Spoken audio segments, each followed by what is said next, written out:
For coming. I'm going to call this meeting to order at 2:08 p.m. I'd like to acknowledge everyone who's here today, as well as our chairman in his absence, Josh Dix, who is joining us via Zoom. Josh, did you have anything? Okay. All right. Mr. Davis, could you please share the FOIA disclosure? We don't have the language.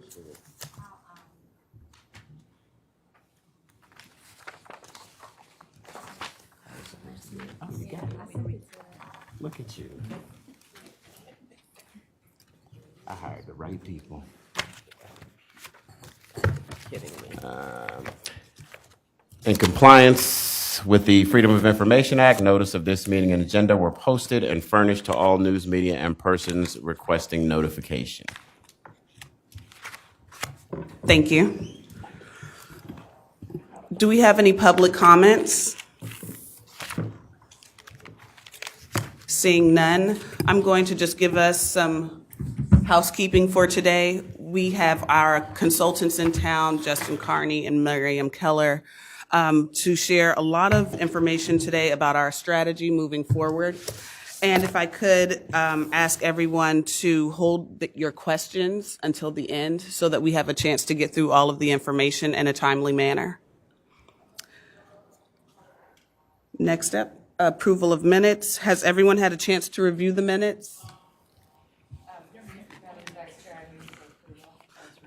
Thank you for the motion. Can I have a second? Second by Mr. Logan. Thank you. And staff update, Mr. Davis. All right, the Housing and Neighborhood Revitalization staff has been working diligently on community outreach and getting meetings with the different municipalities and community groups that have an interest in this topic. So we've just been continuing along that route, which we will be for the next 2 to 3 months, I would imagine. I think that's pretty much it for the housing piece. Okay. Thank you. Thank you. I'm going to pass this over to Justin and Miriam. Great. Gonna need one. Madam Chair? Yes. I forgot to mention, if there are groups or groups of people that members of the committee think we need to reach out to or need to sit down with, we would certainly appreciate folks making that known to us.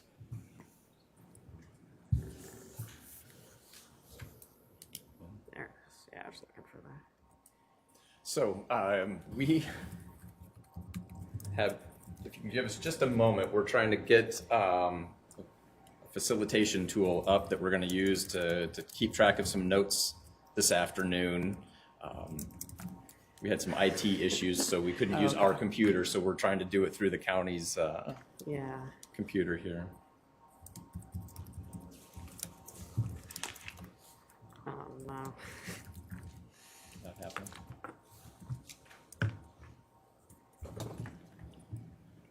I mean, we don't need to.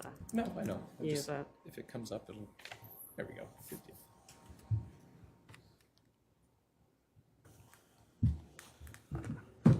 Well, we have 1 second. Could I just ask a follow-up question? Yes. Mr. Davis?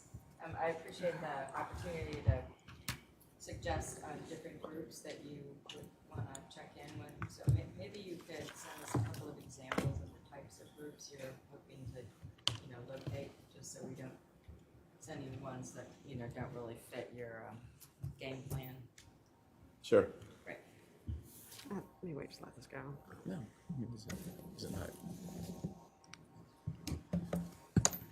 Mr. Davis, if I could, I would say definitely community neighborhood associations.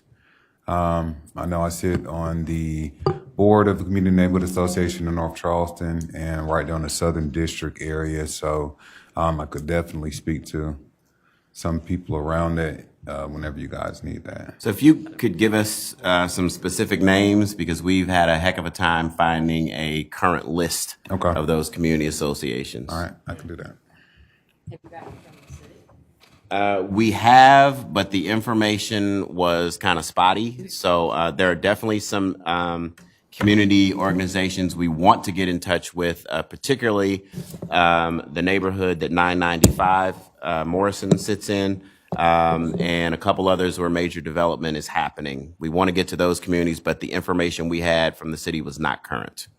Okay. Yeah, that's why it would be great to get your. You Duncan? mean 995 Morrison? That's what I said, yes. That would be the city of Charleston, that you would probably need to Yeah, get that's that. what I would say. And the information just wasn't current, wasn't updated. Okay. The city of North Charleston also has a list. Okay, yeah, we have that too. And we're still, there are a lot of, people put their personal phone numbers on there and things like that, and they change. So just finding the person to contact with is what we're struggling with. Duncan? Okay. Oh, may You're- I interrupt for one other second, Mr. Davis?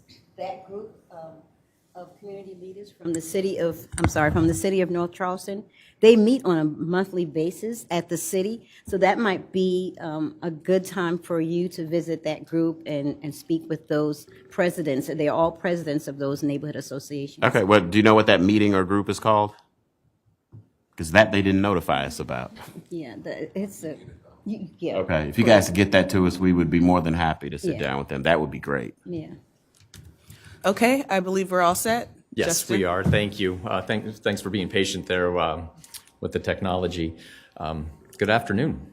We're here, I think, for a really meaty, good discussion this afternoon to really, present to you the kind of the overall strategic framework that we're moving towards with the strategic housing plan. And I think this work session, we've got quite a bit of data and information to share with you. We're going to get through it quickly. We shared the presentation with you all earlier electronically. One thing I just want to note is we aren't going through all of those slides. We provided a lot of those slides for all of you to have context. We can certainly dive in any direction, but we're going to try and keep things at a level that is detailed enough to allow you all to have the conversation and the discussion that needs to have before I think what our plan is that June 22nd recommendation meeting. And so I think what we'd like today is to make sure we've given you the information and put the thoughts in your head to chew on this, get feedback from you today, to get feedback from you over the next week or so. And then if there's anything we need to provide you at that next steering committee meeting, when you make your recommendation, we'll be prepared for that. And I think that's where we're at. We've got a lot of data we can always jump to. You just let us know. And as Ms. Hunter said, we'll get through the presentation and then do the discussion and the Q&A afterwards. So if you could hold that or note anything that you need, any questions or clarifications, we can always jump back into the presentation. Going to talk a little bit about where we're at in the progress of the project. Review some of the key findings that really are fundamental into moving forward into this framework, and then talk about the framework itself, the goals and the strategies that are there, and begin really setting the table and putting all of the pieces on the table to think about how we flesh that out over the coming months for the actual plan. We understand that bonding scenarios and understanding the mill levy and the referendum are also top of mind for you all as it is for staff and us. So we've got some pieces there to help understand different ways of thinking about the bonding aspect of the mill levy referendum, and then talk about next steps. So just from the standpoint of progress, where we are, I think we all know we're trying to get to a recommendation to council at the end of this month at your next meeting. And so we are there. We're continuing to have stakeholder, interviews and follow-up questions and emails and conversations that have really been fleshing out kind of the feasibility work that you're going to see today. We're continuing to talk with municipal leaders, and we will continue to do that. We'll be meeting with Margaret and Diamond tomorrow morning to really nail down a game plan for bringing that municipal leaders group into this discussion, certainly as that recommendation goes forward and then through the summer months. We've got some community workshops that we mentioned to you all that we're thinking about towards the end of the summer, early fall. And as you see there at the bottom, we're really in that strategic framework phase, and that's what we're going to be presenting to you all today, and then working within that framework to flesh out what the rest of the plan looks like.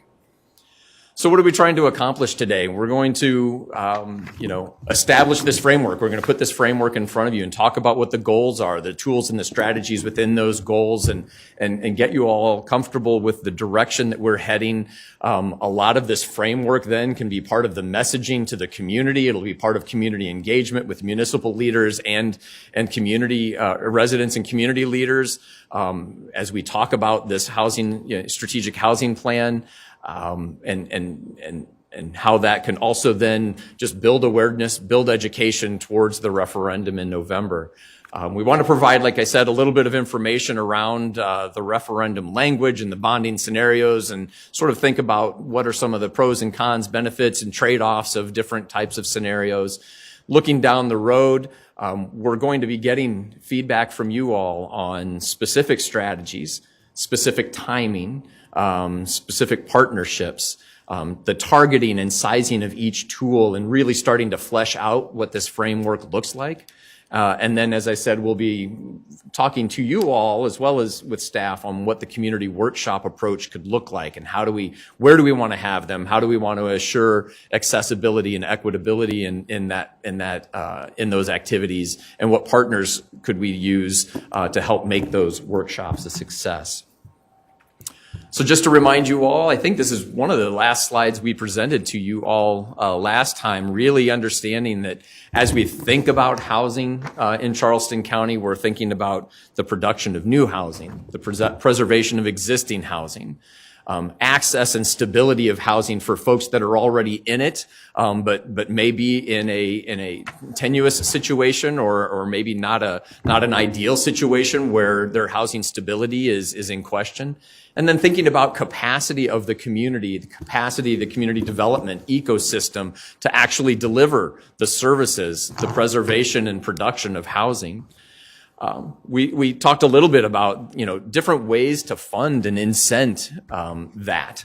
The dedicated housing fund, tax increment financing, housing bonds, philanthropic partnerships. Those are the kind of financial resources that are usually tapped into in various degrees in communities across the country to do these 4 activities. There's also going to be other aspects of this that are not just money and resource related, but regulations, policies, partnerships that we can do to effectuate that. And you're going to see all of that start to really come together when we start to talk about the framework. So just to review some key findings, what are the challenges we're trying to, combat here? What are we facing, and what are we trying to address? Low inventory and low vacancies mean increasing prices, increasing pressure on rents and ownership housing prices, making it difficult to find attainable housing. Those escalating, prices and rents are due to that inventory, due to that vacancy, but also due to land costs, due to high construction costs. The limited availability of land and infrastructure in other parts of the county are also part of that putting of pressure on prices and being able to find attainable housing in the county. And then understanding the racial disparities between home ownership, wealth building, stability of housing, and understanding those aspects of these challenges throughout the county. So what are the opportunities that we've been talking about? We've been talking about the opportunity for investment around the BRT line and what that might do to community vitality, economic mobility, walkability and transit ridership, and thinking about housing as it relates to where that housing is and what opportunities and economic and quality of life opportunities could exist by leveraging the investment in the BRT. The opportunities from publicly held land and what that might mean, whether it's the county-owned land or other municipally owned land, to bring that into the kind of feasibility discussion. And is there a way to use that land to help advance some production goals? There's broad-based wage growth in the county. So what does that mean? And one of the things I think we've been talking about is that we're talking about housing all across the income spectrum, all across the affordability spectrum. And so how can, how does that play a part in our strategies and how we might think of things? The need for dedicated affordable housing, not enough of that, some of that falling off over in coming years due to the affordability restrictions falling off, and how do we maintain that? And then the underutilization, or how do we get more of the low-income housing tax credits? And so those are some of the opportunities that I think we've been talking about, and just wanted to put those in front of you as a refresher. Just to remind you, we've been doing the demand analysis, and that demand analysis is telling us that over the next 10 years, we're looking at a need of anywhere from 30 to 35,000 or more housing units in Charleston County, again, across the spectrum of incomes and affordabilities. And, there's a lot of different family components, location components, economic development components that go into how those numbers are coming about. This is the breakdown of that. I think you've seen this, and this, again, just sort of reiterating, where do those 30 to 35,000 units fall within this spectrum of affordability? And you can see here where production and current supply is, where future future demand is. Both on the housing, on the for sale and the rental side, all up and down this spectrum. And then just a reminder that as you move, say, from the market rate on the left, the 150 to 200%, of area median income, and work down towards the more deeply, affordable side of the spectrum, you're talking about needs, different types of needs. On the more market side, you're just reducing barriers. How do you reduce barriers to developers developing market rate housing that can work for them? As you move down into the workforce housing, there's market potential there. There's market delivery there already. But how do you, if you want to have more of that workforce development, what other types of incentives, and a lot of times this could be zoning incentives or others, would you want? And then thinking about, as you get to the further end, the need for actual development subsidy to close that gap, to develop truly, 30 to 50, 50% area median income affordable units. And we're going to get into that in good detail here when we talk about feasibility. And so here we are, feasibility.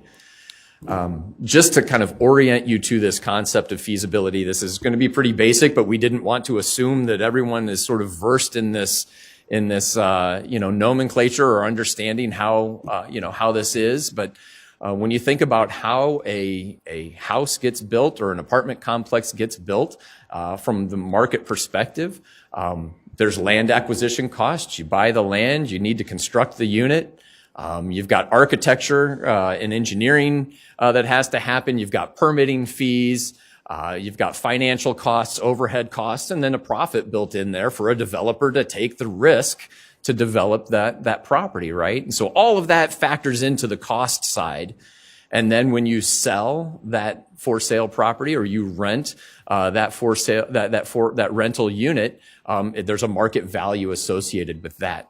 When the market value is equal to the cost, equal or greater than the cost, a developer says, I'm willing to take this risk. I'll get my value of all of the costs that I had to do for land construction, carrying costs, all the design. I'll get that back out of this when I sell it or when I rent it, because the rents are there. And that's kind of fundamentally what we're talking about when we talk about feasibility. When you start talking about affordable, especially dedicated affordable housing, those rents are only at a certain level, and that and the revenue that are generated by those rents are not always enough to cover the cost of actually developing that unit.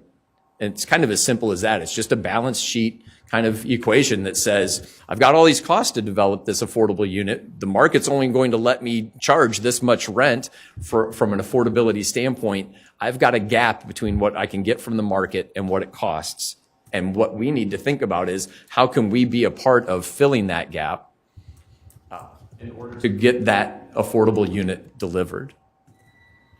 One thing to keep in mind is that this gap is not solely, about what revenues or what additional revenues the county might throw at it. There's also existing supports, CDBG funds, home funds, low-income housing tax credits. Those types of tools are the existing supports that are being used to deliver those funds, to deliver those affordable units. Is it enough? Sometimes it is, and we get a certain amount of units and it fills the gap on a certain number. But if we know that there's a greater need and we need a greater number of units, those resources only go so far, and sometimes they don't fill all of that gap. And I think that's fundamentally what we've been talking about. So you'll notice here that bar just went really up, right? That bar got larger, and you'll notice also we kind of extended the land costs and, wanted to kind of paint this picture here that there are a lot of factors that influence the feasibility of a project.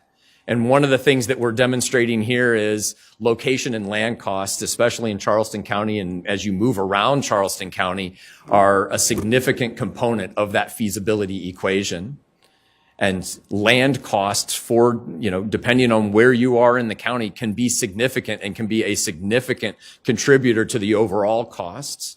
And these same places where you've got high land costs, may be places where we don't have a lot of affordable units, but we're saying maybe there needs to be affordable units. And so if that's what we're saying, that gap, given the limited nature of those existing supports, that gap gets bigger depending on where you move around the county. So the other factors, location and land costs, a big part of that is, in certain parts of the county. Material costs, labor costs, we've been talking about that. As a factor of the overall cost, but it also may change depending on where you are in the county, or certainly maybe in the region. There's the financial piece of cap rates, interest rates. Those are things that we don't always control, but are fluctuating. There's things like parking ratios, the cost of providing structured parking, density, other land use, zoning, and regulation factors that can also impact this feasibility equation. So all of this is just to really kind of put on the table that, what you'll see in the next several slides is some feasibility typologies. It's to give you a sense of what we're looking at, knowing that things will fluctuate depending on where you are in the county. Things will fluctuate depending on how quickly they come online. If we're talking about the next 2 years versus the next 5 years of, different types of financial rates changing. And then the opportunity to say that parking ratios, density, and other land use are other non-money, non-resource opportunities to affect that feasibility gap.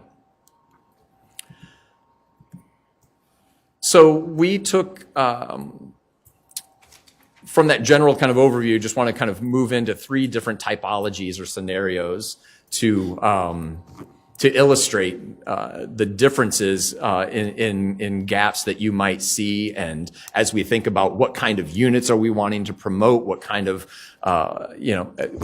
gap comes with those units. So we talked about an affordable single family unit, an affordable multifamily unit, more of a workforce multifamily unit. So that's that 80 to 120% AMI. That's right in that middle. So what might that look like? And understanding the feasibility of those 3. And here's what they generally are. I don't want to necessarily get into the details of each one of these. I think we could spend some time on that, but there's some assumptions built in here. A lot of what you see here, say on the affordable single family side, the assumptions that we have on the size of the unit, the percent of land, land costs within that cost side of the equation, the values that we're seeing on that the affordability price is, kind of what we're seeing from what people are earning in those income ranges. But a lot of this is informed by the research we've been doing, and we've been having conversations with some low-income housing developers to help us get a sense of these. These are very much averages that, again, they will move around, that the averages will fluctuate. You can see ultimately, though, we're talking about, for that one single family affordable unit, a $60,000 gap. For an affordable multifamily unit, you're talking about a gap of $30,000 per unit in that complex there. One of the interesting things that we're talking about here is you can see that tax credits, the assumption or the illustration that we're making here in this typology is that we're using a 9% tax credit, and that those tax credits are accounting for about 65% of the value column that you see there. And even with that, you're still seeing that $30,000 gap. And then on the workforce multifamily side of things, you can see there it's a $30,000 gap. This is not subsidized, so we don't have kind of another home funds or LIHTC funds being brought into here. This is privately funded. There's various, we've got vacancy rates and cap rates and other things that go in here to help us understand what the market value is to that developer. And as you see there, a $30,000 gap. So when you move from understanding just these typologies and saying, thinking about them on the affordable side of things, say that 30 to 50, 50 to 80% affordability range is where you have those single family and multifamily units, and then the workforce.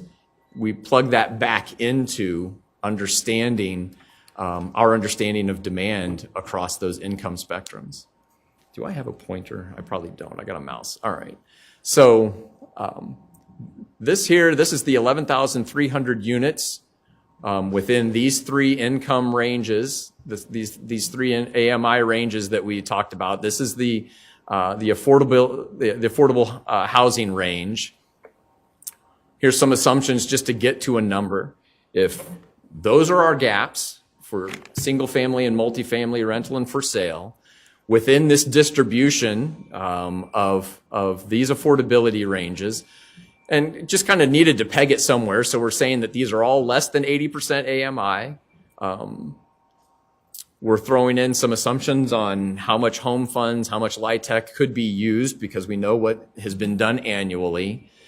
And we're averaging this $60,000 gap for single family, $30,000 gap for multifamily, and saying roughly there's about a $450 million gap over a 10-year period to deliver the 11,300 units that our demand calculations are saying.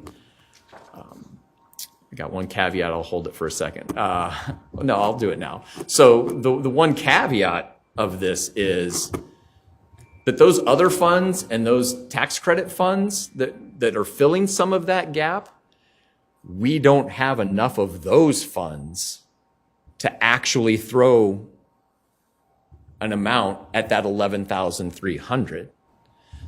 So what I mean by that is that over the 10-year period, we don't have the subsidy that would allow us to put all of that subsidy to all of that 11,000. So at some point, those subsidies each year will run out, and that gap will be bigger for the remaining units. And so I would think of this as a pretty solid lower baseline. If we were to take more advantage of LIHTC and get more LIHTC, like even if we just doubled it, we could get more of that into play, but it's still not going to meet or fill that 11,300 gap. So it's just something to remember. We had to make some assumptions just to get to some numbers for you all to think about.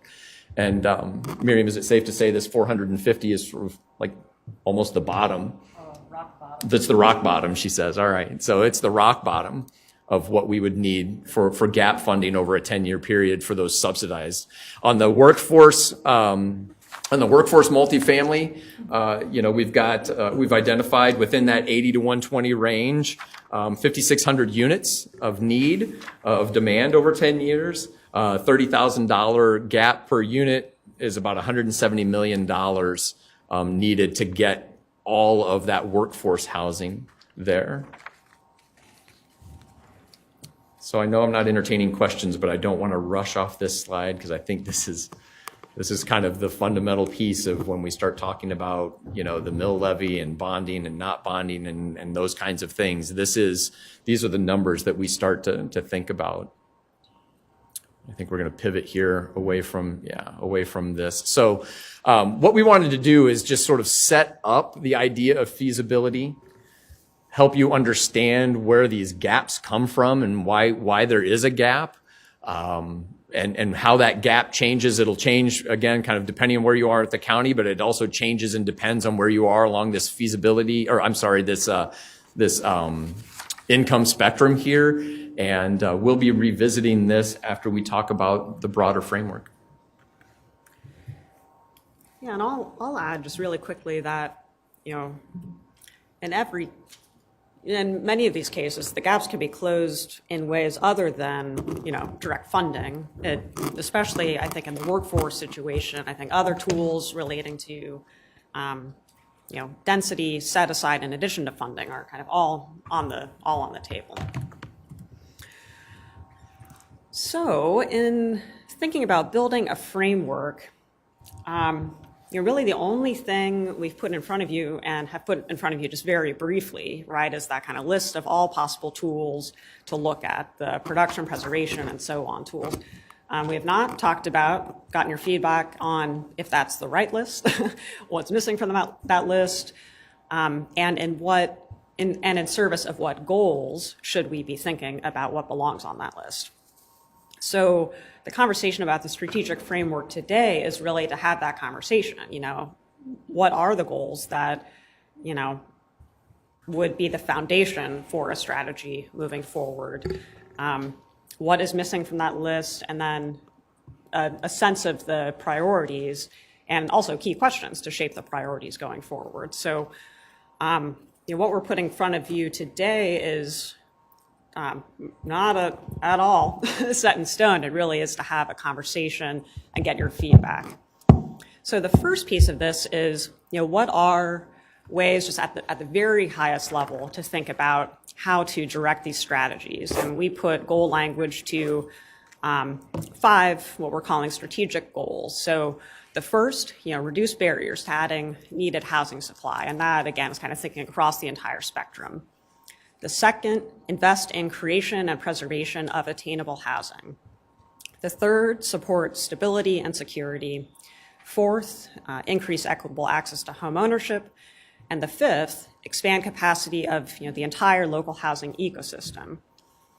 So one of the points of feedback we would love from you today is, do these things communicate kind of the right concepts, the right values that this committee feels are important as a foundation for the strategy moving ahead? And what we're going to do is kind of walk through the tools that fall under each of these and get your feedback on those tools. As I think that'll also help inform some of this language. Are these the right concepts, the right values? Something we wanted to offer as a way to think about prioritization are things that we are commonly trying to have in the back of our heads as a team, sort of criteria that we could have in mind. So the first of any given tool, what is the potential impact? Is this something that's really going to move the needle, or are we not sure it's worth the cost of implementation? The second, is what is that cost of implementation? What is the relative level of resources needed to, take that step forward for a given household? The third, what is the political alignment? It is an important part of the conversation here. And then the fourth, capacity to implement. Is there today currently that capacity in place? And if it's not, what is the capacity needed to kind of advance tools that score toward the right end of this little imaginary spectrum on the other three criteria. So this may not be the full list of criteria, but just kind of want to offer this as a way to think about prioritization. So now going to kind of walk you through each of these 5 goals, introduce at a very high level each of the strategic tools we're listing, describe a couple in a little more detail to give you an idea, and then we're going to switch back to that conversation about kind of considerations regarding bonding, and then have, I think, what we think will be a very fruitful discussion. So like Justin said, this is a lot, and the detail we've provided is also, not at all the detail that we need for that strategic plan. So it really is just describing what we mean by each of these tools, and in the next steps, we're going to really flesh out the priorities. So, where, when, how, who are the partners, what is the level of funding, what are the target AMIs? That is absolutely going to be a part of the conversation, but not today to get at this high level framework. Okay, so this first goal, reduce barriers to adding needed housing supply. So, possible strategic tools on the table. The first is continue to strengthen the county zoning and land development regulations to maximize housing development opportunities and incentives. I'll come back to that with a little more detail. So the second is really thinking about zoning in TOD areas. And I'll show you here in a minute that there's a little bit of unincorporated land in TOD, the TOD kind of half-mile buffer, but not that much. So most of that conversation really is, about partnership with City of Charleston, City of North Charleston. The third is really establish a kind of regular kind of working partnership to align zoning across municipalities within the county, and even thinking about extending that conversation to partners in Dorchester and Berkeley counties. The fourth, continue to invest in brownfield remediation. The county's already working on kind of identifying and assessing brownfields in the county with a grant from the EPA. There are a lot of opportunities to align that with future housing and mixed income housing development.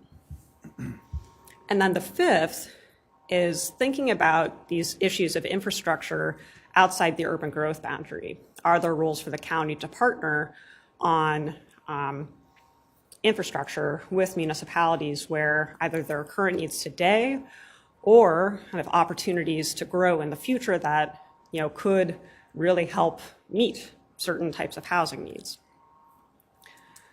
So I'll provide a little bit of detail about just a couple of these, and again, our questions for you is, what is missing from this list? What will have the most impact? And what are the priorities? So we'll have a discussion today. We're also going to follow up by email afterward and provide a way for the committee to continue providing information and feedback, because we know this is a lot of information, limited amount of time. So just very quickly, and this may go without saying, but worth thinking about the areas in the county that are unincorporated, where the county actually does have where the ZLDR actually does apply. In all of the areas that are not, colored one zoning district or another, this is a very simplified legend, by the way. It really is up to each individual municipality what happens there.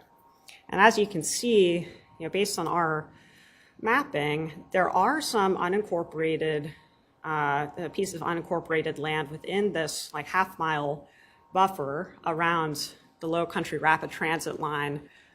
But again, most of it is incorporated. It's not in the county's direct control what land use could look like there. So that's the zoning picture. And then we also looked at vacant residential land across the county and did some quick math. 72% of residential vacant land is in unincorporated areas. So that is quite a significant part of the conversation. So on this first tool, the ZLDR, the Planning and Development Department, Planning and Zoning Department is kind of currently and in a continual process of looking at opportunities within that code to do all of these things we're talking about. And so they're a group I think we need to, the consulting team needs to better link up with to understand what is the status of each of those things and make sure that all those opportunities are sufficiently reflected and fleshed out here. But this is kind of a key piece of the puzzle. So what are the opportunities to incentivize increased residential density as well as the inclusion of affordable and workforce housing, to accelerate and minimize permitting time and costs, maybe particularly for attainable housing types, to more closely align with zoning with municipalities in the county. For example, are there ways that affordability is defined or that set-aside policies could be standardized so that the development community could operate with a little bit more clarity wherever they're working in the county or even in the region, right? And then maximize transit accessibility for areas where residential density is going to be focused. And we also understand there have been some conversations about certain types of uses that directly compete with housing uses, right? So storage facilities, short-term rental, these are things that can sometimes take up a lot of space or a little bit of space, but that compete with housing and stable, attainable housing. Second piece of this is really support municipalities and work with municipalities in establishing TOD-oriented zoning in the LCRT areas. So part of that is really thinking about zoning. I think another part of it is with whatever gap financing tools and programs might be on the table, to think about every opportunity to align that. So those tools, whatever they may be, could easily be used in support of transit-oriented mixed-income housing and just housing development generally in a walkable urban format. So here is where I skipped through some of the detail, again, kind of in the interest of time, but during the discussion, we can flip back to any of these that committee members have specific questions about. So the second goal, invest in creation and preservation of attainable housing, possible tools, establishing new gap financing sources for affordable housing development. This one we know is a big question, which types of housing development, what are the tools, how will they work, how will they be targeted? That will certainly get a great deal of focus in the months ahead. You'll also see here, I've kind of coded to the best of our understanding, what are all of the potential uses of referendum funds. So, gap financing is one, land banking, potential other, right? So bank land for affordable and mixed income housing development. We know land control, land costs can be a major impediment to attainable and mixed income housing development. The third, develop a strategy for disposition of county-owned land for affordable housing. We're very aware of the kind of ongoing discussions about 995 Morrison, and that is a real flagship opportunity to kind of figure out an approach that makes sense. But hopefully, if other things fall into place as part of the strategy, there will be future opportunities to do disposition of especially large properties here, but even thinking about small infill sites. What is the process? What are the partnerships for how to think about that and even kind of bank land in a way that supports that strategy moving forward. Fourth tool I'll describe briefly is there a need for a public or kind of pseudo-public development partner that could participate in deals, especially where there's a lot of deep subsidy in there. So, for those units that are affordable below 30% AMI, that's going to involve quite a bit of assistance. And can a public partner be a more direct participant? Something to consider. Exploring TIF and tax abatement. Lots of different ways to think about that, but definitely a tool. And then the final piece here is reviewing assessment policies to make sure they're supportive of affordable and workforce housing. What we mean by that is making sure that LIHTC properties are kind of assessed at a rate that reflects the level of income they actually do receive, rather than kind of what a comparable market rate property would be receiving an ongoing income. So a little more detail on these first two. So, through a dedicated housing fund, that is a mechanism to create new programs that gap financing that help fill that gap with funding. It could be any number of forms. It could be acquisition, bridge, permanent loans. The interest rate, cities use or counties use anywhere from 0 to something below market for any type of loan, and lots of other questions, right? What are the target affordability levels? How would funds be administered? Is it the county? Is it a nonprofit partner? What is the kind of policy making and governance structure? Are there target geographies? And so on. I want to highlight kind of one key piece of feedback we've heard throughout this process so far is just how critical it is to align any new program that is created with existing tools, especially like LIHTC, but others as well, to make sure that, I was recommended along the way and followed the recommendation to carefully read the QAP, and there are many, many ways that new assistance as well as other tools could strengthen a project's competitiveness when it reaches the state. So this is one key piece, one key place where that could happen. Bank land would look like very actively purchasing land for affordable and mixed income housing development. It may be in target geographies like TOD areas or neighborhood revitalization areas.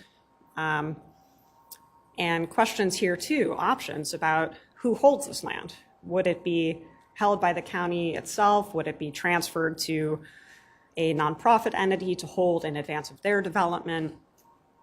And what are the terms of that transfer?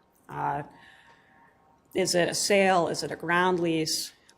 What other kind of types of transfer would help the county continue doing more without making it harder for a future development partner to achieve the intended results? And again, kind of another key opportunity to align with other plans and resources. Again, thinking about the QAP, there are all sorts of that governs the low-income housing tax credit program and which projects are most competitive. There are all sorts of location-based criteria. And so thinking about sites that would be kind of most competitive would certainly be part of a land banking strategy. I'm going to quickly move to this third goal, really thinking about stability and security. So for current homeowners and renters who may be, a financial hardship away from risk of homelessness, or who are having trouble just finding quality housing options that they can afford at all, helping kind of reduce those risks of displacement or homelessness, and improve that access to quality options. I'm going to talk about just the two here in a little more detail: landlord incentive programs and affordable housing preservation. But there's also a potential role for sustaining some form of emergency rental assistance programs. Source of income protections refer to adding source of income as a protected class to local fair housing law, often with the intent of helping a voucher holder more easily find an option. Sometimes, and very unfortunately, somebody will receive a voucher, search for housing, but then run out of time to use it, which means they lose it. And that is just a very unfortunate outcome. It may also mean that it expands their choice about where to live. And then legal counsel for renters facing eviction can often help sort of mitigate the risk to renters who find themselves in that process, but it can also just help facilitate a negotiation that works for both parties who find themselves in that process, property owners and property managers as well. Quickly on landlord incentive programs, these are kind of an emerging tool to help people who might otherwise face barriers to quality housing, like housing choice voucher recipients, tenants with an eviction record, or maybe somebody who's been justice involved. Often that sorts them out of a lot of housing. These incentives are intended to help good landlords kind of overcome their uncertainties, the risks that they perceive, to kind of be more open to renting to that tenant. So it could be saying, hey, if that tenant does leave 6 months in, we will cover the rest of that rent. Or it could be, hey, if there is significant damage to the unit, we'll cover you. So there's kind of a backstop that helps landlords get over the sort of off the fence and provide better options to individuals who might otherwise face those barriers or even stigma in many cases. Affordable housing preservation, this is something we talked about last time. But one tool or approach is to really systematically look at this inventory with all partners who have financing attached to any of these existing dedicated properties, and just regularly meet as part of a preservation coalition to identify priorities and maybe even match up some of those gap financing forms of assistance to make sure that these existing dedicated units aren't lost, that people who live in these units can either stay or are not displaced if they're converted to market rate. This could be a kind of ongoing, recurring approach and strategy to preserve those dedicated properties. And that's not to say that gap financing sources couldn't also be used to preserve kind of what are referred to as naturally occurring affordable properties. And so this is just as a reminder how many existing dedicated units there are today and roughly where they're located.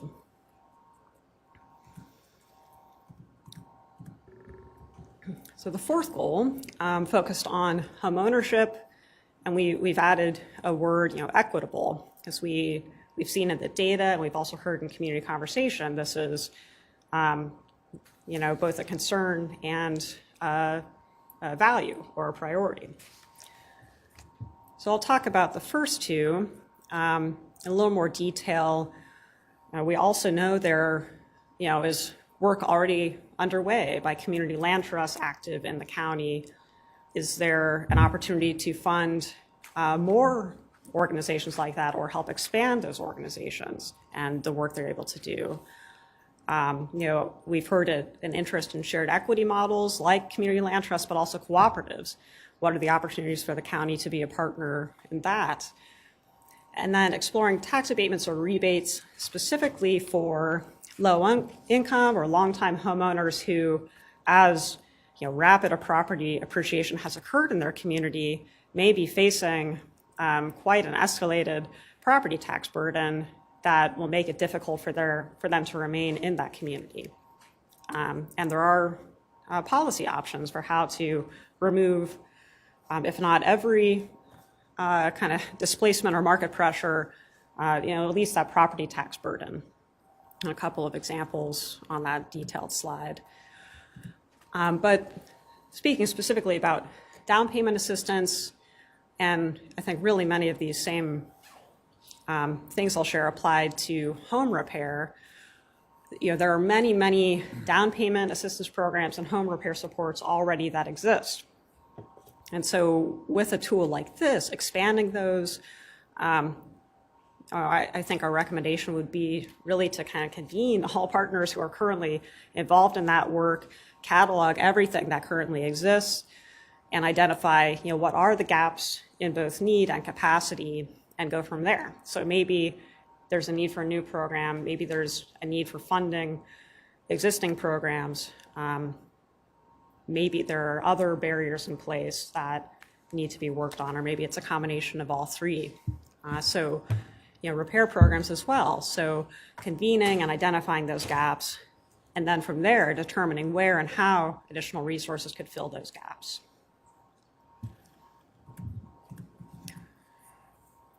So the fifth and final goal, really thinking about capacity of the local housing ecosystem.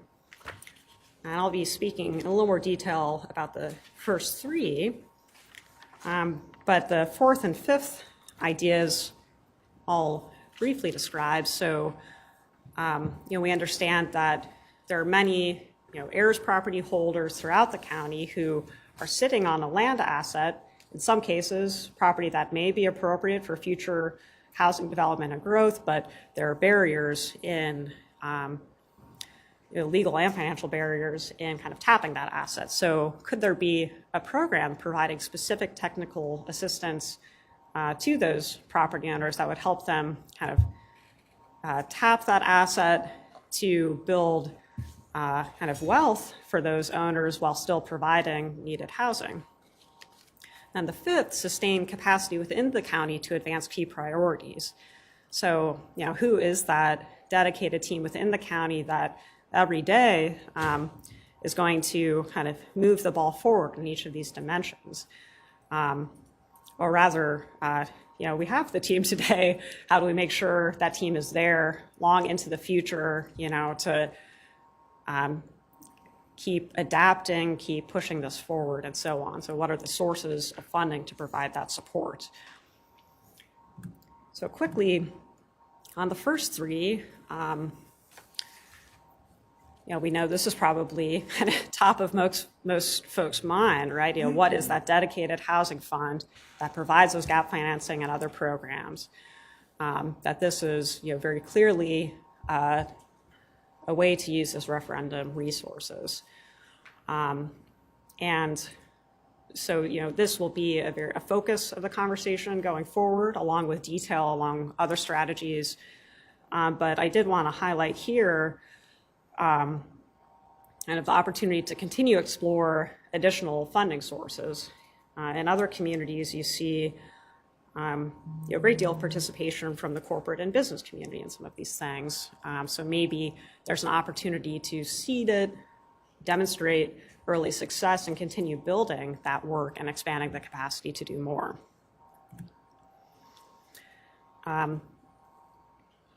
Another option or tool is a developer training academy to get more developers, housing developers generally, but particularly affordable housing developers in the game to be part of the ecosystem, helping to deploy those resources toward,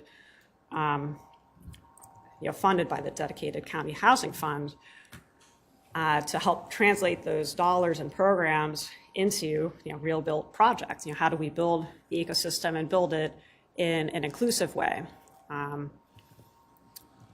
So a couple of example programs in communities that we're familiar with, and they all work in a little bit different ways, but really talking about the fundamentals of real estate development, but also making sure there's clear information about how to participate in county programs, and networking too, to get people kind of tapped into existing supports and resources. And I referred to this just a minute ago, but what are the opportunities to continue to cultivate partnerships with major employers in the business community to be real partners in this work? I think the Chamber is providing real leadership and has embraced this as a priority. And so I think continuing that conversation about the connections between a thriving economy and housing attainability is an opportunity. And I provided the precedent here, the Charlotte Housing Opportunity Fund, where corporate community stepped up in a really big way to not year one of the housing program, if I remember correctly, but in future years, really dedicate resources to addressing the problem.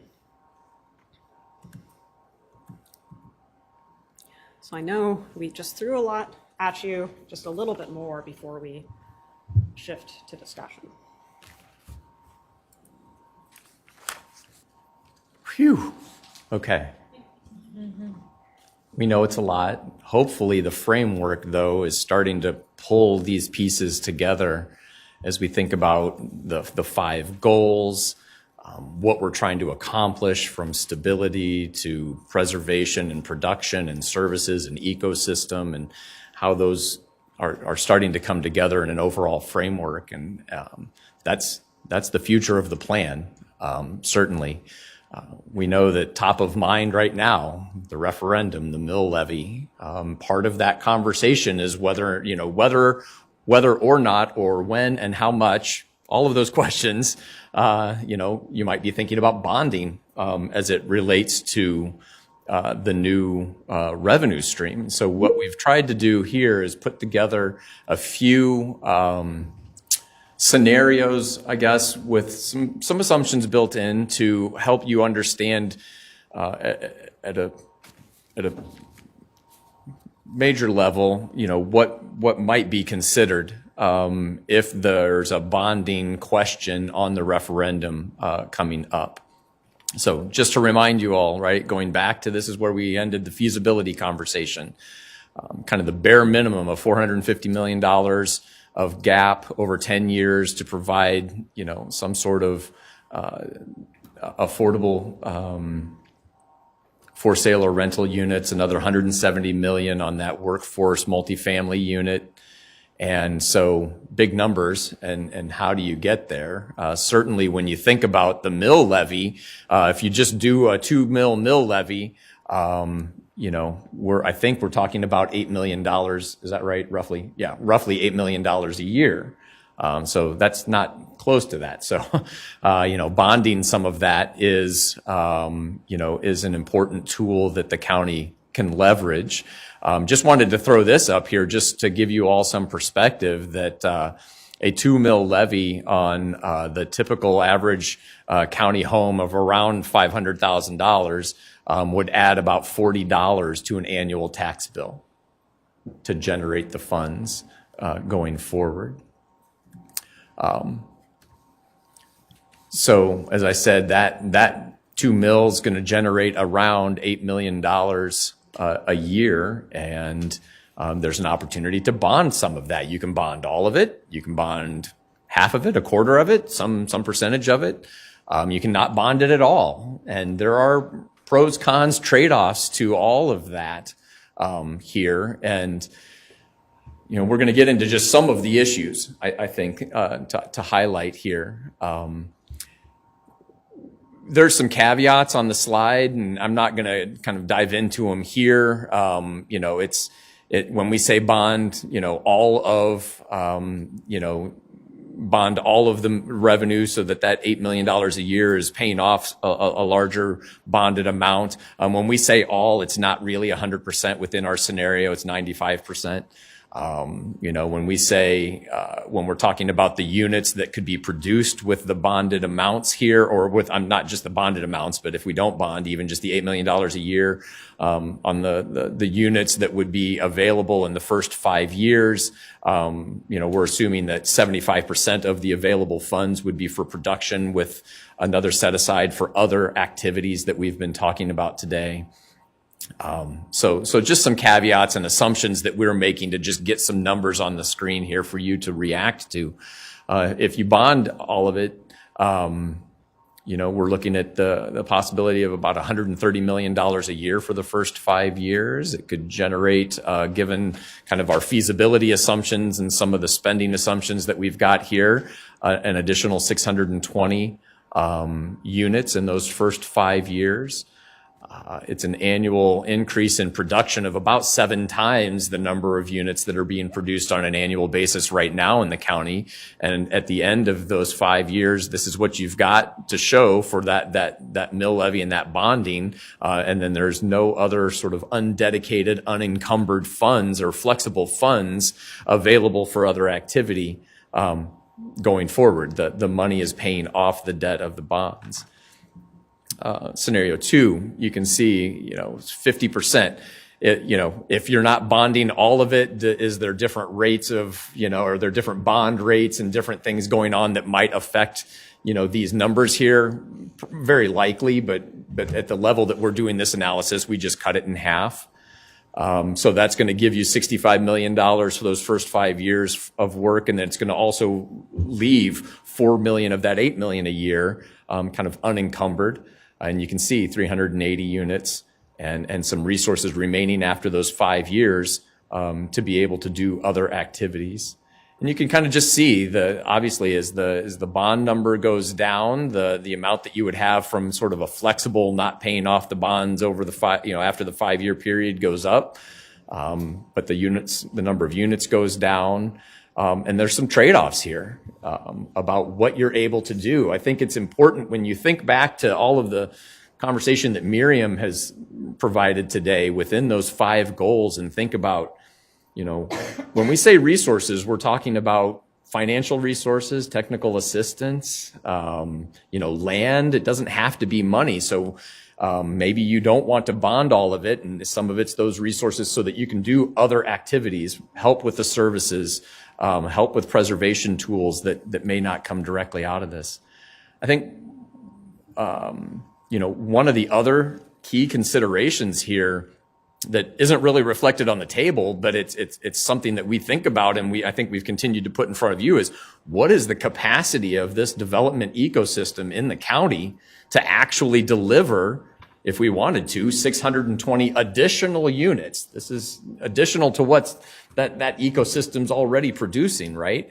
Is there capacity to actually use all of those funds if you were to bond them all? Same thing if you move down to the half bond, is it easier? It's probably easier to absorb, but is there enough capacity to absorb that additional 380? Or how much of those other revenues that you might have, that $4 million that's not bonded, could you do to be developing that capacity to do that? Those are some of the considerations I think that we're just wanting to put in front of you with these scenarios. I think one of the conversations we haven't totally had with staff and you all and the leadership is just, what is the timing? Does the referendum, this year need to include a bonding question?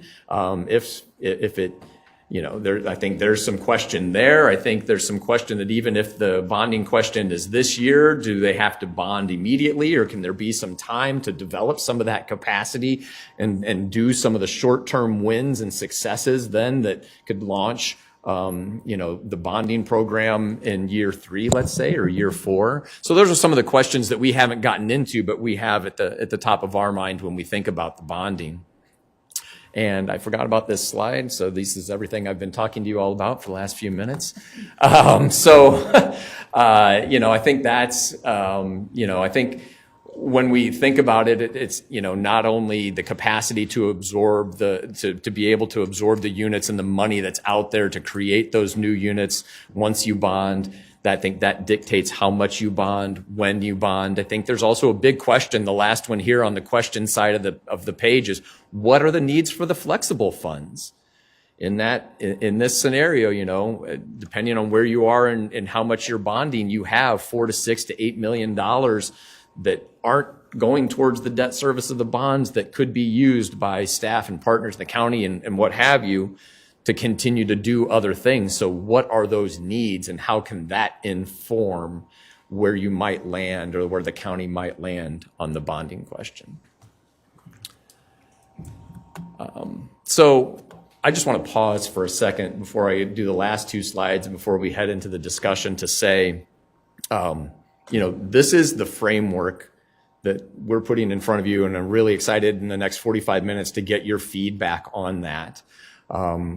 The questions about what's missing, do the goals, capture the values that you want to come out of this plan? Do they capture kind of the concepts that we've been talking about and that the data and the community conversations are moving us towards? And then understanding that the bonding question and the referendum, the mill levy, and all of that are very important in their immediate questions right now, but that this framework really does set out the ability for Charleston County to not only have additional resources, but to have a direction for future policy, to be a real thought leader and a real action leader and a convener of this with the municipalities within its jurisdiction and regionally, and having a roadmap for them to be that thought leader and to that convener. And then there's policies, state and local, and legislation and policies that could be enacted, targets that they can put out there. Targets are very powerful at times to put something out there, a goal that and say, hey, the county can't reach this without its partners. The county can't reach this without its municipalities to come into play. So, but putting a target out there generates action. And then there's also, just what are the regulatory and policy and program and service pieces that Daryl and his staff and other departments within the county can actually effectuate all of this. That's what we're trying to do with this framework. And the mill levy and the bonding is a piece of that. And I think you'll see all of, we want to help you answer the questions you need right now, and then really flesh out that framework over the next 3-4 months into that plan that you're all going to see. So I just wanted to take a moment to emphasize that. These next 2 slides, they're on yours. I don't want to spend a lot of time with it here, but this really takes us from this framework conversation into showing you kind of where the plan is going to go, where the implementation is, talking about getting feedback from you all and the community and your partners. What are the priorities within each of those goals?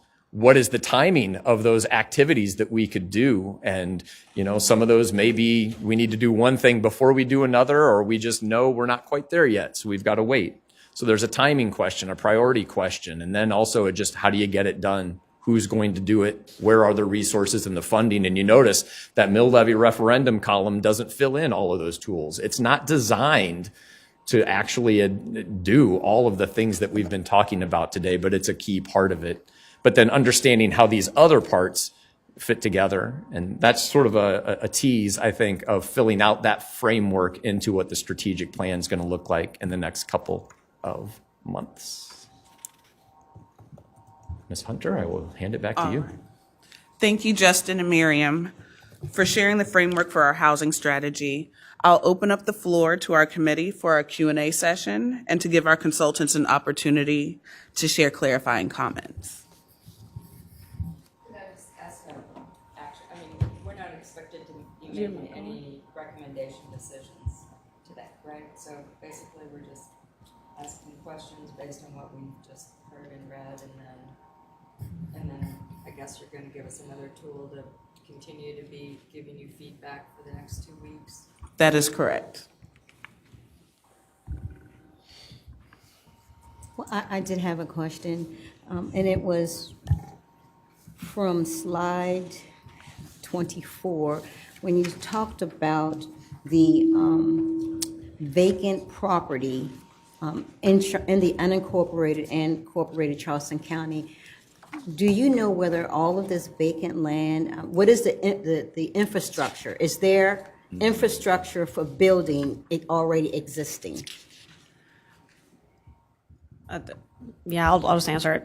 That's a great question. I don't think we do know in detail the status of how many of those vacant properties could be ready tomorrow for development versus those that don't have that infrastructure in place. But that's something we can investigate.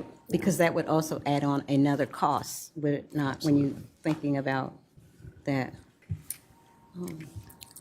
I had several, but I'll just do 2. And under goal number 5, we talked about capacity building and trying to establish a program. I would think that we could possibly use something that is already existing. There is an organization, the National Development Council, that exactly talks about what you guys want to do. And I think for some nonprofits, because they move around the country with their classes, it's expensive. But you can provide, you can talk with them, and they bring classes here locally or to South Carolina. And I think that reduces the cost. That's something Mr. Davis's organization or group will not have to reestablish, because that takes time, but there's something existing. I think if we could use something that is existing, it really lifts the load off of you. Madam Chair. Oh, I'm sorry. Yes. Are you done? Please go ahead. We actually have pursued the NDC training. I actually have that certification, by the way.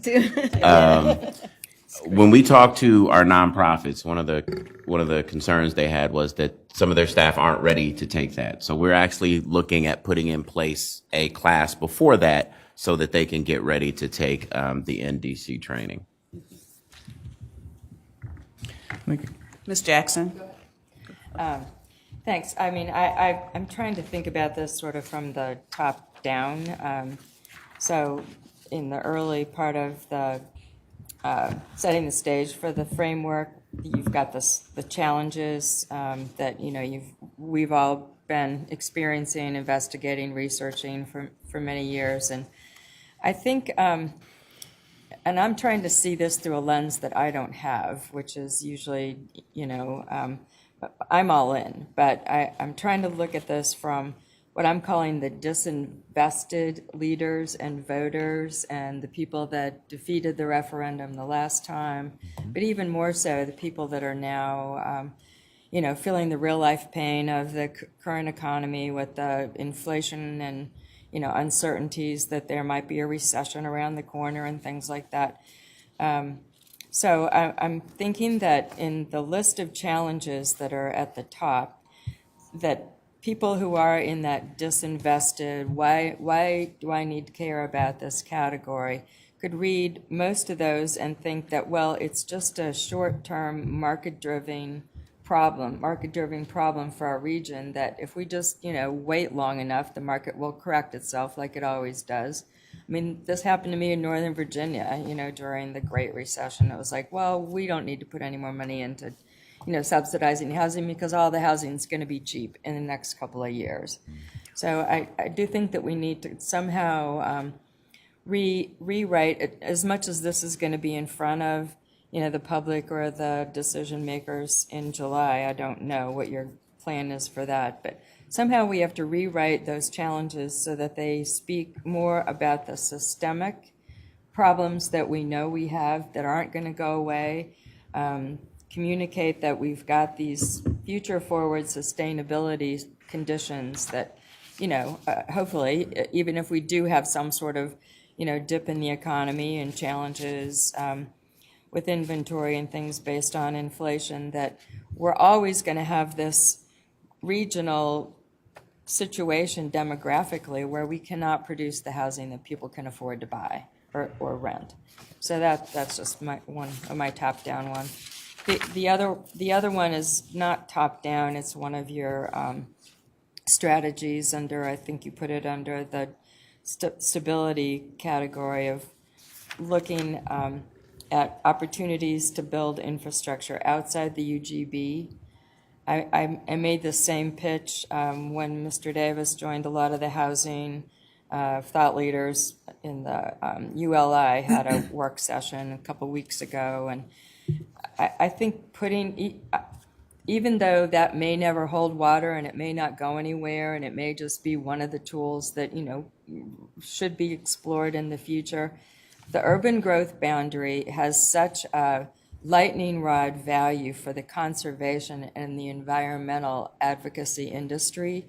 And they are an industry here, thankfully. They're all protecting us from a lot of the stuff that, you know, overbuilding or overdevelopment in past years would have created for us.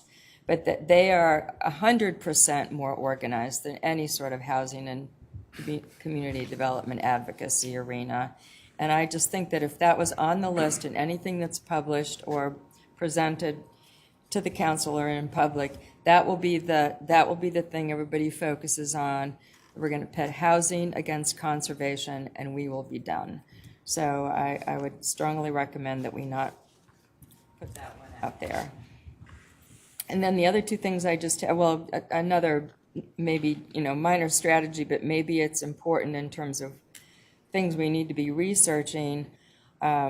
You talked about shared equity models of housing, like co-ops and things like that. I frankly don't know if they're still legal in South Carolina or if they ever were. I know there's a lot of tenant law I do think there's a co-op on James Island that is grandfathered in, but you couldn't build a new one, as I recall. So I think we need to do, probably just some legislative or South Carolina law. And that actually leads me to thinking that we've never really put in a policy, a goal or a strategy that makes the county a very strong advocate to the state about changes that we all know are necessary. We need to have some sort of affordability inclusionary law that when developers come to a municipality or the county and, propose a certain number of density, that we can require, based on where they are, maybe if they're in transit-oriented locations or wherever we want to incentivize more affordability, that they have to build affordable units inside, and we cannot do that in today's South Carolina legal construct. So I do think we need a strategy that we need to be figuring out how the county can be instrumental in changing state law that is required for us to be able to build our inventory as much as possible. Then I have two questions about the 30,000 need number. So I really totally agree with working on insecure population, being able to stay in their homes and all of that. But do we know, are the people who are at risk of losing houses and being insecure, evicted or whatever, are they included in that 30,000 number? Or would that be an additional amount of people we're serving? Yeah, I think that's a good point. Those numbers in terms of unit demand really do refer to production. Okay. That could alleviate some of those instability issues, but I think you're right. Those are kind of two separate. But we haven't statistically counted them or anything. Correct. And so same with the people who are in the short-term compliance. We're worried about losing all of the current affordable properties for their compliance period endings, expiring. So they haven't been counted either in terms of being added into that 30,000 number, right? That would be an additional number we're trying to preserve. Correct. Okay. I mean, I think those are important points to make to the county council. We're not just trying to build a bunch of units. We're trying to keep people stable, the people that vote for them and live in our county. So that's all I have off the top of my head. Thank you, Ms. Jackson. Thank you. All really great points. Mr. Cheney? Thanks, Ms. Hunter. I second Ms. Jackson's comment about the environmental community. Nothing gets people to show up to meetings like cutting down a tree. So I think that's a point really well taken and rightly so. Just a couple comments and questions. Regarding the mill levy, was that a 10-year or 20-year model with the scenario of the mill levy? It reflected what was on the ballot Okay. in 2020. Which was 20 years? 20 years. Yeah, sorry. Yep. We're both looking at each other. I thought. Yeah, I should know too. It's so, 20. Yeah, thanks. 20. Bond then too, that we would be obligating with any portion of that. Okay. Points of clarification. In my understanding, and anybody please jump in if this is at all inaccurate, but after there is voter approval to bond, the county has up to 5 years to bond. And once the county has bonded, it would take, or you would have about 3 to 5 years. Thank you. So just a couple of other points of timing that I know we didn't mention, but I think are significant. Sorry, Mr. Cheney. Yeah, thank you. That's helpful. I kind of jumped over, but thank you both and your team for like a very comprehensive, thoughtful, not only like problem but solution-oriented presentation. I think this framework will provide a lot of value for this committee, but also for the public. And so, great job on making it succinct. And I know you had to skip slides, but I know there's values in those slides as well. I think what stood out to me was just kind of the shortfall that we're at, even with a 2 mil increase. And you've recognized there's funding shortages from the federal level and from the state level as well that we could try to leverage. But But when we look at a ballot initiative, I look at the 2 mil number, and whether we bond the whole thing or half of it or whatever, it's still a shortfall. And so I think that's something for this committee to think about. Do we, and you're recognizing at the beginning of your presentation the political restraints that we're also facing. I don't think it's probably possible to get all the money we need. And so where's that sweet spot? And I think, I don't have the answer off the top of my head, but I think that's something that between now and the next meeting we should really think about and explore. I know our chairman is also having some of those thoughts, hopefully, and having some conversations with, the public and the politicians and everybody involved, and really how do we get this right if this shows up on the ballot in November. So I think Duncan, does that mean raising the millage increase? Is that what that is what I'm kind of considering. I think your scenario with the 2 mil at $8 million a year, I know that projects, that money would get absorbed very quickly, I think. And so I do think there's development capacity for a 3 mil or potentially higher. I'm not prepared to make a recommendation personally, but I think it's something that I'll be thinking about between now and the next meeting. In regards to our earlier conversation about developer capacity, it's really it's kind of a chicken or egg thing. I think if there's more funding available, there will be more demand. The developers will show up. And I think your presentation highlighted that, it's not necessarily community groups or the public that builds housing, it's developers.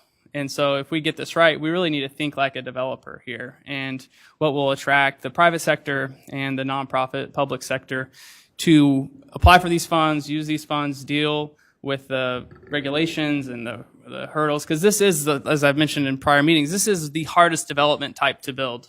Your slide about limiting storage facilities, I think that's a great suggestion. That is the easiest thing to build and one of the most profitable things to build, and does not really add a community benefit. And if we understand that our zoning laws really regulate to a developer what can be built, I think that's a really critical component for this community to understand and advocate for, to really promote the equity in our community. So, and on one more thing on that note, goal 3 under supportive housing, stability, security, regarding the voucher program, that's something that's really near and dear to us as a provider of housing, as a developer of housing. We get calls constantly from folks who are vouchers are about to expire, as you mentioned. I liked some of the ideas that you explored with promoting landlords to accept vouchers. One idea that I would ask you to explore is a potential assessment consideration for the property tax. I don't know if this has ever been done before, but it was brought to me by a private landlord who, is converting their voucher unit literally into a short-term rental unit, which is taking a unit off the market in Charleston County because the tax assessment on her property went up several $1,000s. And so it's just a real scenario where it's dollars and cents. It's not good or bad. It's not moral or unmoral. It's literally just, paying the bills. And that's really contributing to housing costs, insurance and tax costs. And so thinking like a developer, promoting that voucher program, how can we incentivize landlords to participate more? Because like you said, use it or lose it. And we have countless families in my organization that we get calls from saying they're about to lose it. And I'm sure other people on this committee can also relate. So thank you again. I think it's worth you coming all the way from the Midwest and presenting. So really appreciated your presentation. Thank you. Thank you, Mr. Cheney. Mr. Porter? Yes, thank you for your presentation. Question for Miriam. You had mentioned other communities that have engaged the private sector, and I'm wondering if you could provide an example of one that has successfully entered into a corporate partnership or partnered with corporations and communities. The one that's coming to mind was corporate partnership in building a fund to assist with affordable and workforce housing production in Charlotte. I think, and we can come back with the details for this case study next time, because I think, yeah, it would be, sounds like it could be helpful. But if I remember correctly, the city of Charlotte put forward a $50 million kind of bond commitment for housing, and the corporate community matched it with a $50 million privately fundraised commitment to, it may have been administered separately, but to help complement the public funds. The Charlotte Housing Opportunity Investment Fund is how it was billed. And I haven't checked in on it for about a year. I think that's something that would be valuable, is for me to provide more detail and also the impact it's had since it's been launched. So we can provide information on that next time. And then one final comment. One of the things that I view, and this might be a little specific, but I'd like to propose what I see as low-hanging inventory is potentially imposing a vacant house tax on properties. I think the benefits would be twofold. Is, you know, it could potentially generate some more funding and resources for the county, and may bring on some, you know, much needed, you know, units online. You know, I would estimate at least 1,500 properties within the county are currently sitting vacant that would fall underneath that. The city's considered that too, so City of Charleston, so that would be a good synergy. Excellent idea. I did have a comment based on what Carol said in terms of inclusionary zoning. We have 2 local state house representatives that have attempted to get a inclusionary zoning package through the state. Maybe that is something that Charleston County can back, and we can go and support them, because they haven't had the local support that they needed to get something like that done. So maybe that is something that this committee could work on. And the second is that when Duncan spoke about the special tax assessment, I just recently got the okay from 2 state housing representatives that's going to go before the House this coming session for a special tax assessment for all land trust homeowners. And so that might be a consideration for landlords to get it, not just locally, but a statewide, and maybe if it's statewide, because I'm sure everybody is kind of facing that with landlords getting taxed increasingly, that we can support something in that area. I just think that we are in a situation that we have to be very creative and look at so many different things to see if it can be done. Thank you. Oh, thank you, Ms. Woodward. Do you have any other questions? Yeah, I'll go. Okay. So I think that it is very easy for people to say no to any sort of referendum if the amount of money doesn't solve the problem. So any sort of plan that we would come up with has got to provide big enough chunk that it's obvious that this is at least a first giant step towards fixing it, you know? All right. I'm going to give some closing remarks here. Again, on behalf of the committee, we want to thank you all for your presentation today. It was very thorough. There's a lot of meat in here for us to digest, and a lot of hopefully we've given you all some feedback that can you guys can use as you get ready to present to us in the future. I believe that the conservation conversation, the tax assessments, those are all going to be vital, especially in this area, for us to take a look at. So, and Duncan, we will be addressing a higher millage in the future conversations. I know that Chairman Dix has already been discussing that as well. That's already on his radar. So you all keep that in mind. And also I'm sure you all will provide us with some numbers Is that Josh? Does he need to get in? Yeah, he wants to talk. Oh, it's Irene. And so, thank you again, and that's all that I have. Mr. Davis? Okay. Ms. Jackson? Next step question for the meeting. So I know that at the next meeting, we're going to vote on recommending a referendum with its language forward to the council for their July, and then we're going to recommend a framework that becomes the foundation for the county's housing plan.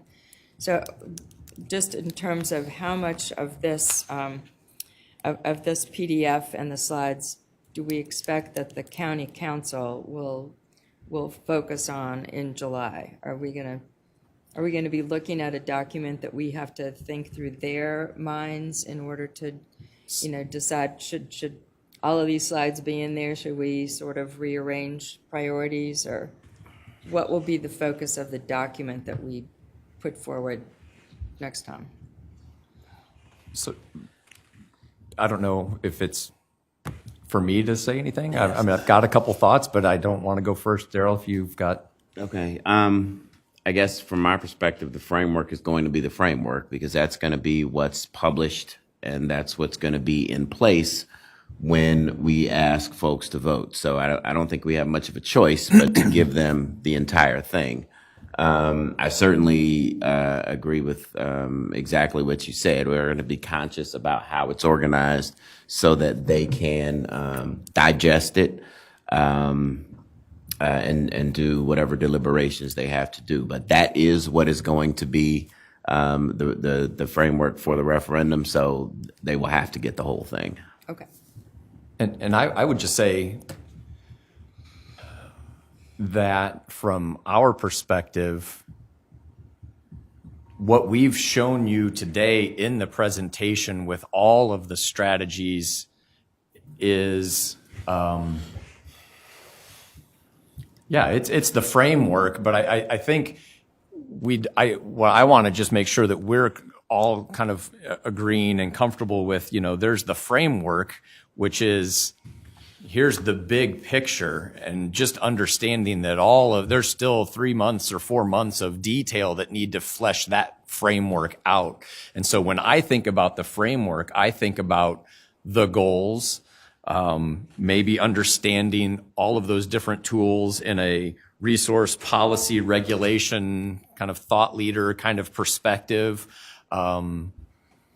If the council needs to see all of that, yeah, sure, they can have it. I don't know, how much do they need to see in order to see this is the direction, this is the arrow, this is what's being pointed to by October's draft, which is, if you recall the timeline, we're planning to have a draft by early October of the entire plan. So how much of the framework, the table of contents, whatever you want to call it, the points in that direction do they need to see in order to say, yeah, this is our framework? I think one of the things that I want to explore with staff and you all, not today, is just also, providing, as part of the framework is also one of the things that I want to make sure we get input from you all on over the next week or so is focused on the 5 goals, focused on, kind of what's missing, what are we asking the right questions? Do you have any other ideas to throw on there? But then also getting focused feedback on the starred elements,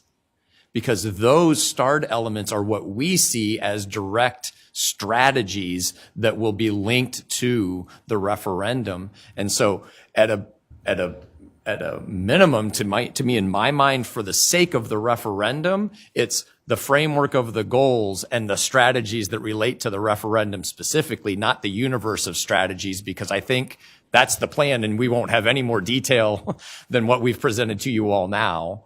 I think that's where my mind is, as you look at the strategies, and we've starred several of them that link to the referendum specifically, that's what we want you to focus your input on.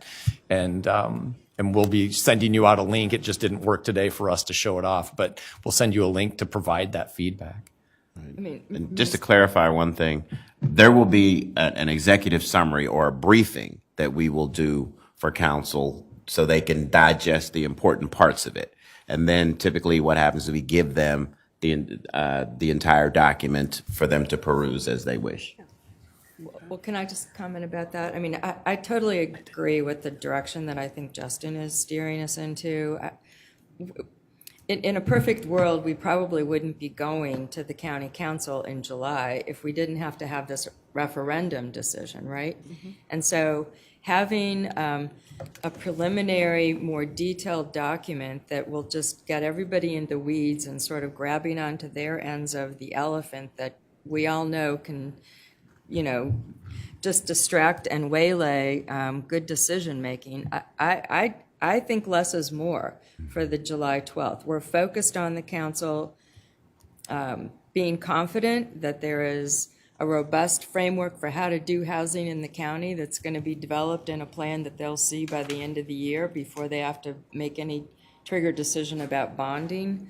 But we also want them to know that there are enough, strategies that do require a referendum that creates a source of recurring revenue, right, that we need going into the future. So I think that is our sweet spot, that we should just focus on those referendum activities that everybody has to know, because that's what defeated the referendum 5 years or 2 years ago, that what's the plan? So these are the activities. We can say there's a much bigger plan that's going to involve policy and, other partners, and the county doesn't operate in a vacuum, blah-de-blah-de-blah-de. But for the referendum, we know we've got concrete uses for those monies, and we want everybody to be on that page.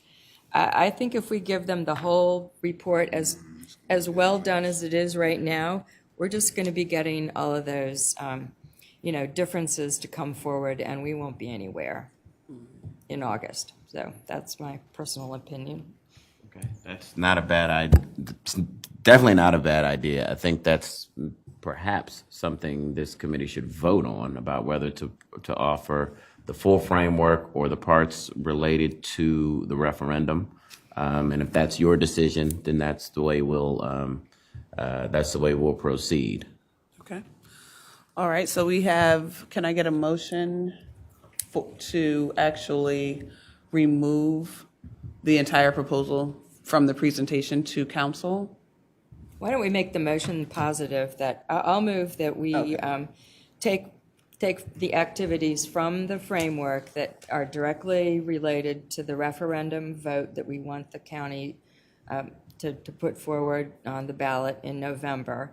And those activities are currently starred on the framework report, so there's no question about what they are, and that will be the crux of what goes to city or county council on July 12th, if we decide to recommend it at our next meeting.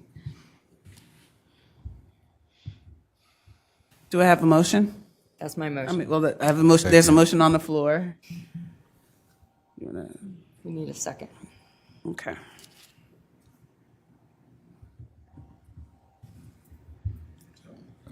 I second that.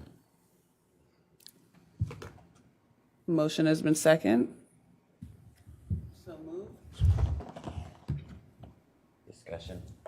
Discussion. I'll chime in here. That we could not consider for our June 22nd meeting, or is that too late? Well, I'm sorry. That's a Justin and Miriam question. I would imagine it would be kind of late, because at that point we are actually sending at that meeting you will be voting on something to actually send. Okay. So it'll be a little late to edit it at that point. And it's not taking away from the full framework. That work is going forward. It's just we want the target to be, what are we going to use the referendum sources of revenue to accomplish? So, Can I ask a clarifying question? What I picture, as you describe, is that we would have each of those, each of the 5 goal slides with the list, but the only detailed follow-up slides would be the ones that have been marked with that little green star? Or are you saying, let's not include the full list, let's include just the starred items?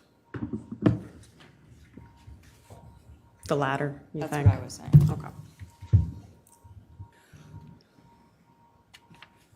Well, I think that what we have here is a situation where the committee needs more time for discussion, I believe, and I'd like to remove the motion from the floor. Can I do that? Is that how? What's the procedure here? I think actually it's I been think we need a seconded, vote to so do it has to that. vote. Has to vote, okay. All right, I volunteered to put forward a deferral of this motion. Okay. I made the motion. Well, thank you. Mr. Logan has to second that deferral. I second that deferral. Committee, we will discuss this further at our next meeting. I'd also like to, Can we say we're going to decide at the next meeting? We have to We decide. have to Okay. decide, is it possible that we can do something electronically before the next meeting, since you think that- Unfortunately, no. has to be done in State law person. doesn't provide for any electronic decision-making on boards. Communicate with us about our feedback, right? So why can't we make this part of the feedback discussion? On how to, it's really a matter of formatting and emphasizing. That's the way I see it, that, you know, understanding how people, you know, approach their decision-making in a body like the county council. I do think that, you know, if we want them to focus on, do they feel confident that we're doing the work that they can say supports, I mean, it's their necks on the line when they put forward the referendum, basically. That's the way they see it. So are we giving them the tools to say we're confident that we've got a referendum that's well supported compared to 2 years ago when we couldn't, in hindsight, couldn't say that we'd done that same amount of legwork? May I ask a question? yes. I would like to just understand what the hesitancy or opposition to that is, just for my own understanding of how this group is thinking. I don't have an opposition. I didn't at the time have a clarity in mind. And as I look back and I think back of working with county council for 30-something years, I totally now agree, because it was some things you have to think through. I agree. The less, the better. And to have them to focus, you want them to focus on what is at the immediate need. And the immediate need is to get the wording done and be ready for the ballot. So I would be willing to vote on it since I've had the opportunity to just get some clarity. Mr. Dix? Yes, so the priority is, next month, our next meeting on the 22nd, we'll be discussing in depth the ballot language. I plan to hold one-on-one meetings with each of you between now and then and discuss this. The game plan is to give this piecemeal to council. The priority, again, is the ballot language. That needs to be discussed at the 22nd meeting. The July meeting, we can resume the framework conversation and discuss how we want to present that to council. But we're not doing this all at the same time. We'll do the ballot language first and then do the framework and make that recommendation to council at a later date. But these things won't be coming out of committee together. All I right, have a question about that. Can I? Ms. Jackson? To Mr. Dix, then what do you envision we will be sending to the council that gives them the confidence that the referendum is achievable? If we don't give them some document on July 12th. Sure. I mean, we can. I think it all depends on the consultant, their speed. I haven't talked to Daryl and staff about when they want to present this to council. So as far as the timing, we kind of have to give this a little piece by piece to the council. I agree with some of the comments that were made earlier. We can't dump 70 something slides to council without context. So we need to determine that context and make that recommendation to council, as we kind of move forward. But, we have a big step between now and that conversation, which is the ballot language. And to my understanding, council will be discussing the ballot language in sort of a vacuum, and then discussing the housing strategy and the plan for implementation in a series of steps as well.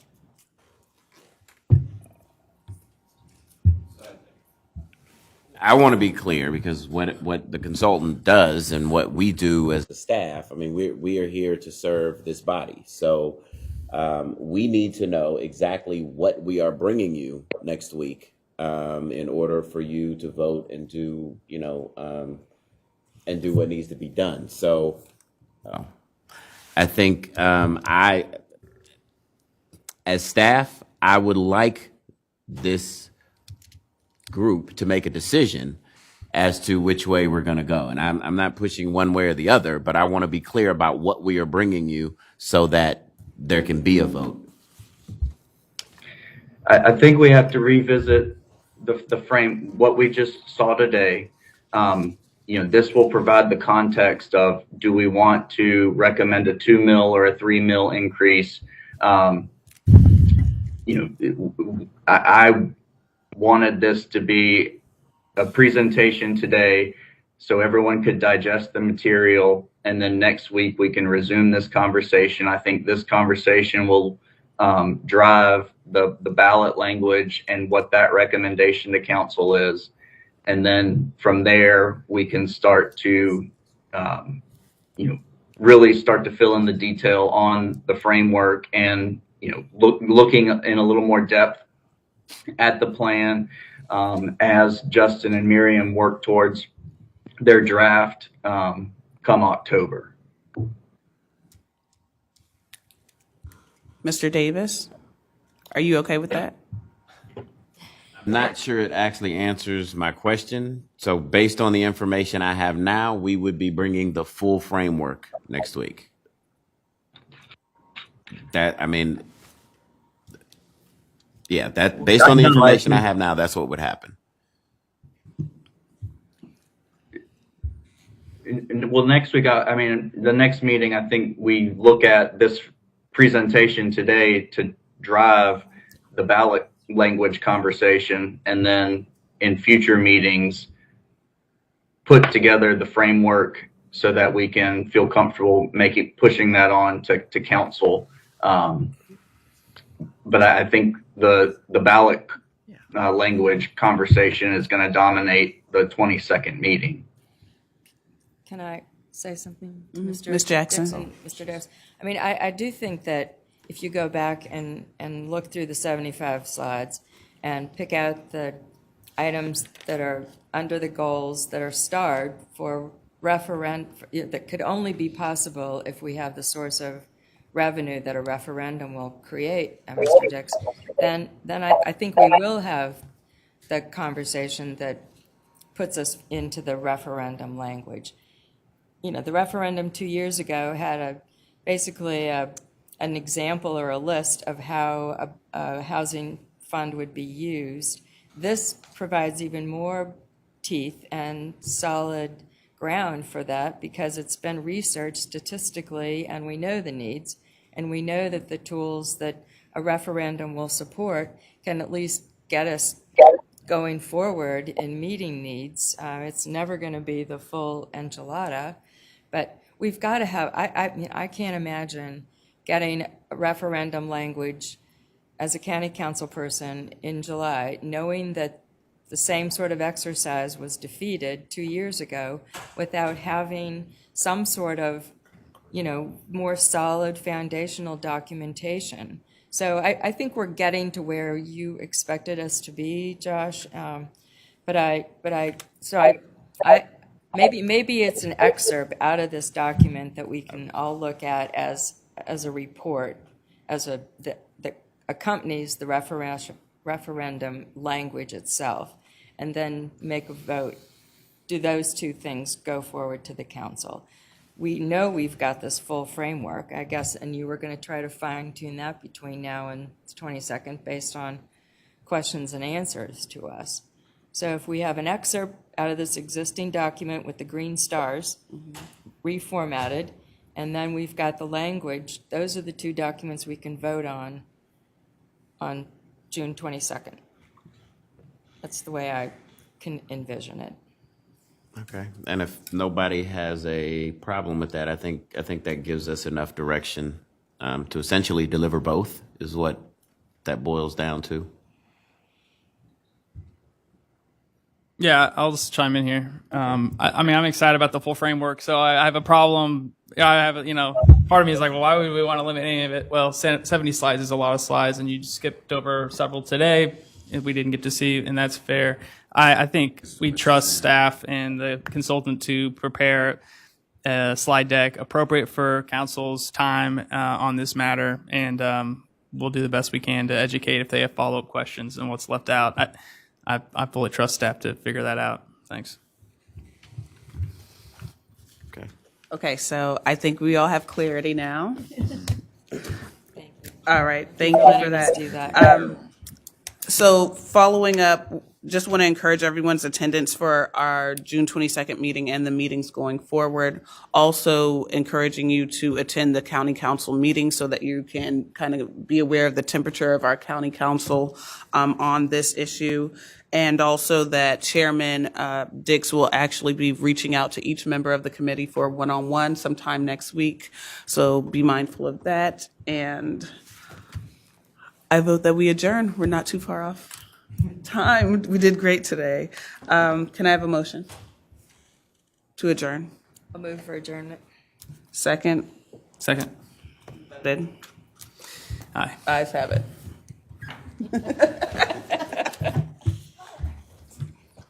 So we do it well. We can even look at the. I know, good. That's my man.